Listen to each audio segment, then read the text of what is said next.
I want to know all about expectations, कि अगर कोई कहे कि हमें एक्सपेक्टेशंस हैं और हमें उम्मीद है कि वो सिर्फ सारी तू ही पूरी करेगा, कि हम चाहते हैं कुछ तो सिर्फ तुझसे ही चाहते हैं, उसकी खुशी की रिस्पॉन्सिबिलिटी क्या सर मैं ले सकता हूँ पूरी की पूरी? किसी की फाइनेंशियल रिस्पॉन्सिबिलिटी तो आप ले सकते हैं, उसमें कोई दिक्कत नहीं है। जैसे माँ बाप अपने बच्चों की फाइनेंशियल रिस्पॉन्सिबिलिटी ले लेते हैं, लेकिन आप किसी की भी खुशी की रिस्पॉन्सिबिलिटी नहीं ले सकते। खुश होने की जो रिस्पॉन्सिबिलिटी है वो इंसान की खुद की है। क्यों? क्योंकि खुश होना, बोलना बड़ा सिंपल है कि खुश हो जाओ जी, बट खुश होना इज एन आर्ट। ये हर एक के बस का काम नहीं है। और जब एक लेवल पे आपकी अंडरस्टैंडिंग पहुंच जाती है तब आप खुश रह सकते हो लाइफ से। देखो, दो एक्सट्रीम है जहां पर एक आदमी खुश रह सकता है। मैं बता देता हूं वो दो एक्सट्रीम्स क्या हैं। या तो आदमी बिल्कुल ही बेवकूफ हो, वो खुश रहेगा। उसकी खुशी का मतलब क्या है कि मेरा पेट भर जाए, मैं खुश हूं। जब तक कि उसका पेट भर रहा है, जैसे आप किसी जानवर को देखो, जैसे ही उसका पेट भर जाता है वो खुश है, उसको और क्या चाहिए। तो अगर एक इंसान भी जानवरों के लेवल पर ही है, यानी कि जो अंडरस्टैंडिंग से बिल्कुल ही जीरो है, तो वो खुश रह सकता है, बशर्ते कि उसकी जान को खतरा ना हो, फिजिकली उसको कोई दिक्कत ना हो, दूसरा उसका पेट भरा हुआ हो। जो पूरी तरह से ना समझ है, जैसे कि एक बच्चा, वो खुश है, वो मस्त है। अगर वो कुछ तोड़ता भी है तो घर वालों को परेशानी होती है, बच्चे को थोड़ी ना होती है। समझ गए ना? उसके लिए अगर कोई चीज तोड़ दी और वो मान लो 10,000 रुपए की है तो उसको थोड़ी ना फर्क पड़ता है। उसके लिए क्या 10,000 और क्या 10 लाख, समझ गए? बिल्कुल। तो बच्चा मस्त है। क्यों? क्योंकि बच्चा ना समझ है। या फिर कोई बहुत ही समझदार आदमी जिसने जिंदगी को बहुत ही गहराई से समझ लिया है, वो मस्त है। बीच में जो लोग हैं वो सब फंसे हुए हैं, और 99.99% लोग बीच में हैं, जो हैं बेवकूफ लेकिन समझते खुद को समझदार हैं। अब ऐसे लोगों का क्या इलाज है? क्योंकि जो समझदार होगा वो कभी भी सामने वाले से कुछ एक्सपेक्ट करेगा ही नहीं, या उतना ही एक्सपेक्ट करेगा जिसमें आपको भी दिक्कत नहीं होगी। बिल्कुल सर। जो आप आसानी से पूरी कर सको। फॉर एग्जाम्पल, एक मछली है तो मैं मछली से इतना ही एक्सपेक्ट करूंगा कि वो पानी में रहे और आराम से तैरती रहे, तो मछली को भी उसमें कोई दिक्कत नहीं है।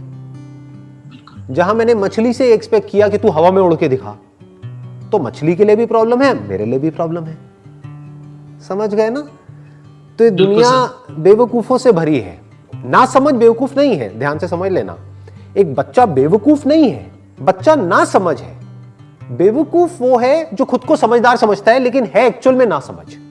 उसको समझ नहीं है जिंदगी की, उसको समझ नहीं है रिलेशनशिप्स की, उसको समझ नहीं है लाइफ की, लेकिन उसको एक गलतफहमी है कि नहीं, मुझे तो सब पता है, मेरी एज है तो मुझे सब पता है, मैं ये हूं तो मुझे सब पता है, मेरे नाम के आगे ये लगा हुआ है तो मुझे सब पता है, तुम मुझे क्या सिखाओगे? यस सर, ये है ना प्रॉब्लम। सर। हाँ, मतलब इसके बारे में कहा जाता है कि अगर एक इंसान चाहे, यानी अगर हम चाहें, यानी ह्यूमैनिटी अगर चाहे, तो दुनिया में इतने रिसोर्सेज हैं कि एक भी आदमी भूखा नहीं रहेगा। अगर आज हम सब एक हो जाएं, जितने भी इंसान हैं इस धरती पे वो सब एक हो जाएं और कहें कि यार एक भी आदमी भूखा नहीं रहना चाहिए, तो इतना पैसा है, इतने रिसोर्सेज हैं कि अगले 1 महीने के अंदर अंदर एक भी आदमी भूखा नहीं सोएगा इस प्लैनेट पे। तो पेट सबका भरा जा सकता है, लेकिन एक्सपेक्टेशंस किसी एक की भी पूरी नहीं करी जा सकती। लाइक सर, जरूरतें पूरी हो सकती है लेकिन जरूरतें पूरी दुनिया की पूरी हो सकती है। इतना है इस दुनिया में कि जरूरतें सबकी पूरी हो सकती हैं, लेकिन ख्वाहिशें, एक्सपेक्टेशंस, डिजायर्स किसी एक का भी पूरा नहीं हो सकता, नॉट इवन वन।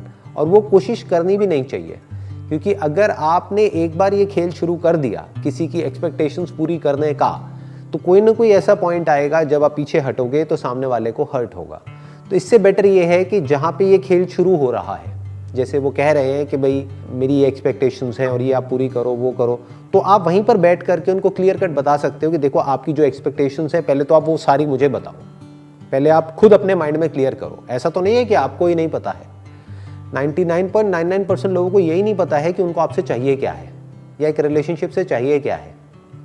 जैसे एक हस्बैंड वाइफ है, दोनों एक दूसरे से परेशान हैं, उनसे पूछो कि भाई तुम्हें ये क्लियर भी है कि तुम्हें सामने वाले से क्या चाहिए, क्योंकि अगर वो सब कुछ भी कर देगा तब भी कम पड़ जाएगा, क्योंकि तुम्हें पता ही नहीं है खुद कि तुम्हें उसे चाहिए क्या है। पहले तो तुम्हें ये क्लियर होना चाहिए, नंबर 1। नंबर 2, वो सामने वाले को बताओ। अब सामने वाला बताएगा कि मैं इसमें से क्या कर सकता हूं, क्या नहीं कर सकता। क्या मेरी कैपेसिटी में है, क्या नहीं है। अब सामने वाला आपसे एक्सपेक्ट कर रहा है कि भाई आप उसको प्राइवेट जेट में घुमाओ, आप कहोगे भाई मेरी इतनी औकात नहीं है, मैं प्राइवेट जेट कहाँ से घुमा दूंगा मैं, है ना, मुझे भी कोई कांड करना पड़ेगा और कुछ लोगों की तरह जो इंडिया छोड़ के भाग गए हैं, राइट। तो सामने वाला जब अपनी सारी एक्सपेक्टेशंस बताएगा एक एक करके, फिर आप उसको क्लियर बताओगे कि देखो जी पहले तो आप अपना माइंड मेकअप कर लो, यही एक्सपेक्टेशंस है आपको मेरे से, इसमें से 10 में से मैं ये 5 पूरी कर सकता हूँ, 5 नहीं कर सकता। आपको ठीक लगता है? अगर आपको लगता है कोई और है जो आपकी 10 की 10 एक्सपेक्टेशंस पूरी कर सकता है तो आप उसके पास चले जाओ, तो उससे रिलेशन बना लो। अगर ऐसा कोई इस धरती पे प्राणी है तो बढ़िया है, आपके लिए भी अच्छा है, मेरे लिए भी अच्छा है, राइट। तो वहाँ पे स्ट्रांग होना पड़ता है।